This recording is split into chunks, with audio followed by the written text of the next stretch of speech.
गर वक्त बुरा हो हर कोई टाल देता है, गधे पे बैठो वो भी उछाल देता है। तो मुझे काफी ऊंचाइयां दे दी पंकज जी ने, बहुत बहुत धन्यवाद। तालियां मैं पहले इसलिए बजवा देता हूं क्योंकि कहीं समझदारी की कोई बात निकल जाए तो गड़बड़ हो जाएगी। देखिएगा, कविता आपके सामने रखता हूं। स्वागत। सर्वप्रथम तो प्रणाम कर लेता हूं, सभी ने किया, मैं नहीं करूंगा तो अशिष्ट कहलाऊंगा। काव्य जगत के विश्वविद्यालय आदरणीय सूर्य कुमार पांडे जी और सभी महाविद्यालय कॉन्वेंट स्कूलों को प्राइमरी पाठशाला रूपी कवि का प्रणाम।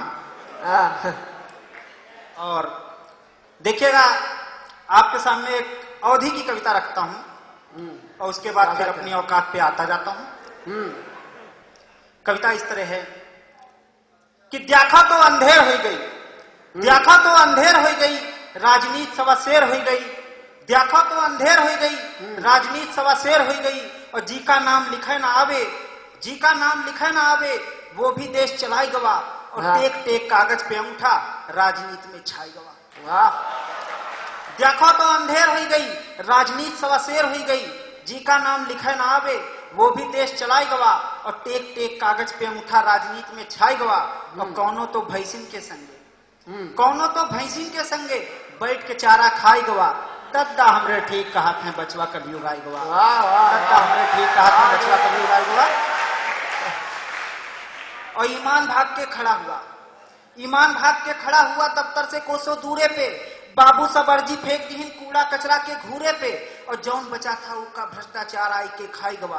दद्दा हमरे ठीक कहा थे बचवा कलियुग आई गवा। और राजनीति में जो भी आवा, राजनीति में जो भी आवा, राग रंग से बच ना पावा। रिश्वत का पैसा खूब खाइस, जनता का भी माल पचाइस। लेकिन जब कुर्सी पे बैठा, कुर्सी में समाई गवा। दद्दा हमरे ठीक कहा थे बचवा कलियुग आई गवा। दद्दा हमरे ठीक कहा थे बचवा कलियुग आई गवा। और बात पहुंचाता हूं युवाओं तक कि यह फैशन की बेला में, यह फैशन की बेला में मैं सोच रहा हूं कि पीएचडी कर लूं। आदरणीय कुलपति जी बैठे हुए हैं, अगर परमिशन दे दें तो फैशन पे पीएचडी कर लूं। 2-4 पन्ने में थीसिस पूरी हो जाएगी, 2-3 दिन में पीएचडी भी हो जाएगी। देखिएगा किस तरीके से, क्योंकि फैशन दिनों दिन गायब होता जा रहा है, मतलब आ भी रहा है और किस तरीके से गायब हो रहा है कुछ समझ नहीं आ रहा। कि यह फैशन की बेला में, भीड़ भाड़ और मेला में नारी जाति भी संभल गई।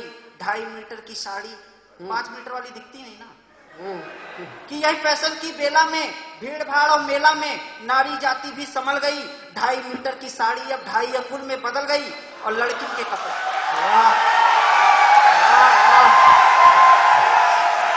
कि यह फैशन की बेला में, यह फैशन की बेला में, भीड़ भाड़ और मेला में नारी जाति भी संभल गई। 2.5 मीटर की साड़ी अब 2.5 अंगुल में बदल गई। और लड़की के कपड़ा तो भैया हो गए हैं अब इतने कम, पता ही नहीं लागत है ससुरा कहाँ शुरू है कहाँ खत्म। लड़की के बहुत अच्छे देश। कस के तालियां बजाइए, हाजमा ठीक रहता है। क्योंकि आप लोगों की तालियां कवियों के लिए कायम चूर्ण का काम करती हैं, रात में कब्ज ठीक ठाक रहता है। कि यह फैशन की बेला में, भीड़ भाड़ और मेला में नारी जाति भी संभल गई। और 2.5 मीटर की साड़ी अब 2.5 अंगुल में बदल गई। और लड़किन के कपड़ा तो भैया हो गए हैं अब इतना कम, पता ही नहीं लागत है ससुरा कहाँ शुरू है कहाँ खत्म। और एक ऐसा फैशन है जो बस बालाओं पर छाई गवा। दद्दा हमरे ठीक कहा थे बचवा कलियुग आई गवा। दद्दा हमरे ठीक कहा थे बचवा कलियुग आई गवा। और का होवे का ना होवे अब नहीं भरोसा कलयुग का। का होवे का ना होवे अब नहीं भरोसा कलयुग का। और जौनो कुछ उल्टा सीधा सब कुछ है परोसा कलयुग का। और देवेश जैसा पौड़म भी जब कवियन में गिनती पाई गवा।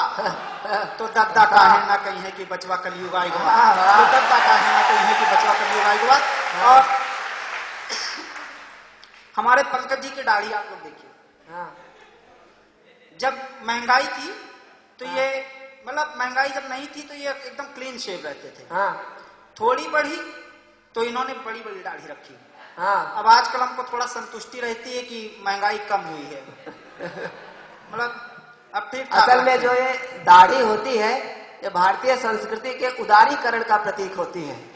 हम हिंदी कवि होकर फ्रेंच का दाढ़ी रखते हैं, इसका मतलब कि हिंदी का ग्लोबलाइजेशन हो रहा है। हम फ्रांस में कविता पढ़ने का दे रहे, तुम नहीं पढ़ पाओगे। बिल्कुल बिल्कुल। आपकी उर्दू भी काफी अच्छी है, मुझे ज्ञान है। देखिएगा, और महंगाई का साक्षात्कार मेरे साथ कैसे हुआ, मैं आपको सुनाता हूं अपनी कविता कि महंगाई मुझे किस तरीके से मिली। महंगाई है महंगाई पूरा देश चिल्लाया, महंगाई है महंगाई पूरा देश चिल्लाया, पर मेरी समझ में कुछ भी ना आया। फिर एक दिन अपने कुत्ते के लिए नहाने का साबुन लेने गया। फिर एक दिन अपने कुत्ते के लिए नहाने का साबुन लेने गया। मैंने दुकानदार से कहा, भाई कुत्तों के नहाने का साबुन दिखाओ। मैंने दुकानदार से कहा, भाई कुत्तों के नहाने का साबुन दिखाओ। उसने दिया और 40 रुपए दाम बताया। उसने दिया और 40 रुपए दाम बताया। मैंने फिर कहा कि भाई कुत्तों के नहाने का ही साबुन दिखाओ। वो बोला, ये कुत्तों का ही है। वो बोला, ये कुत्तों का ही है, देख कर दिया है आपको। वो बोला, ये कुत्तों का ही है, देख कर दिया है आपको। मैं कब कहता हूं कि आप नहाओ, अरे कुत्ता ही नहलाओ। हमने सोचा यार इन कुत्तों का स्टैंडर्ड तो हम इंसानों से भी ऊंचा है। कमबख्त महीने में एक बार नहाते हैं, फिर भी इतना महंगा साबुन लगाते हैं। इन कुत्तों का स्टैंडर्ड तो हम इंसानों से भी ऊंचा है। कमबख्त महीने में एक बार नहाते हैं, फिर भी इतना महंगा साबुन लगाते हैं। जबकि बेचारी ऐश्वर्या,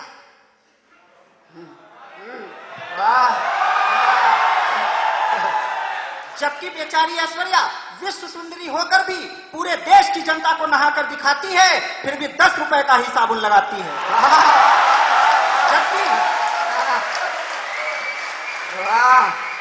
मन की चीज मिल जाती है तो ताली बज जाती है। जबकि बेचारी ऐश्वर्या विश्व सुंदरी होकर भी पूरे देश की जनता को नहाकर दिखाती है, फिर भी 10 रुपए का ही साबुन लगाती है। अब तो शाहरुख खान भी टीवी पर नहाता है।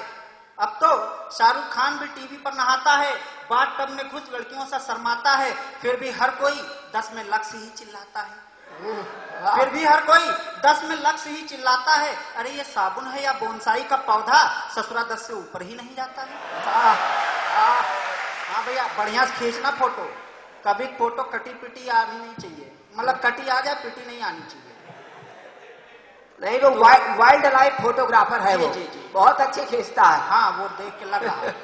तो देखिएगा कि अब तो शाहरुख खान भी टीवी पर नहाता है, बाथ टब में घुस लड़कियों से शर्माता है, फिर भी हर कोई 10 में लक्ष्य ही चिल्लाता है। अरे ये साबुन है या बोनसाई का पौधा, 10 से ऊपर ही नहीं जाता है। अब तो सोचता हूँ कि हे ऊपर वाले, अगर बनाना ही था तो किसी बड़े घर का कुत्ता बनाता।